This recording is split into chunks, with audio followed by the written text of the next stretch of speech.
Jerome Robbins was born Jerome, or Gershon, Wilson Rabinowitz, in New York City on October 11, 1918. His father, Harry, was an immigrant from the shtetl of Rozhanka in the Jewish Pale of Settlement in Russia. His mother, Lena Rips, had been born in the United States, the daughter of a garment cutter, and unlike her husband, she had not only graduated from high school, but also studied for 2 years at a women's college. In 1923, the Rabinowitzes moved from Manhattan to Jersey City and then Weehawken, New Jersey, with Jerome and his older sister, Sonia, born in 1912. In partnership with his brother-in-law, Harry Rabinowitz ran the Comfort Corset Company in Union City, and the family enjoyed the trappings of prosperity: a Packard car, a private German kindergarten for the children, dancing lessons for Sonia, violin and piano lessons for Jerry, trips to concerts in New York City. Although they observed the Sabbath and expected their son to study for and celebrate his bar mitzvah, the Rabinowitzes, like many of their generation, were assimilationist Jews. They celebrated Christmas with a tree and presents, and Yiddish was rarely spoken in the house except when the parents were trying to keep things from the children. In the summer of 1924, Lena took both children to Rozhanka, then located in Poland, to visit their grandfather Rabinowitz, an experience that seemed to the nearly 6-year-old Jerry like a glimpse of Arcadia, a vision he would return to again and again in his later work.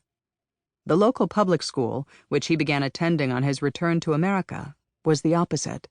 A terrifying place full of noisy children with WASP names where he tried to be unobtrusive unless there was something he could excel in.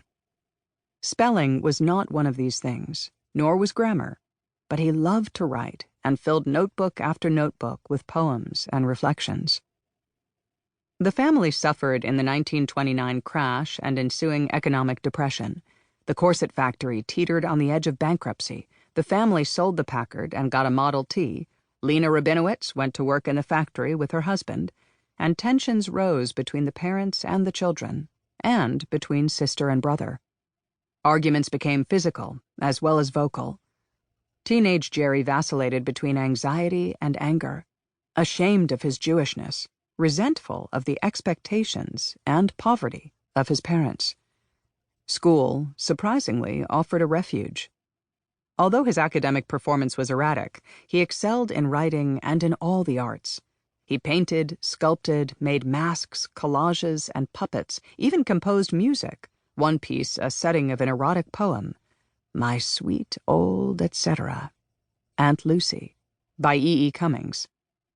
And, following Sonia's lead, she had been a child star with the troupe of Irma Duncan and had recently been appearing with an avant-garde modern ballet company in New York, he began studying dance, modern, expressive dance, paying for his lessons with a variety of menial after-school jobs. His artistic self-expression translated into success. He was vice president of the drama club and had a wide circle of friends, including a girlfriend to whom he dedicated one of his music compositions, Not the Cummings. But some conflict, some irresolution, nagged at him.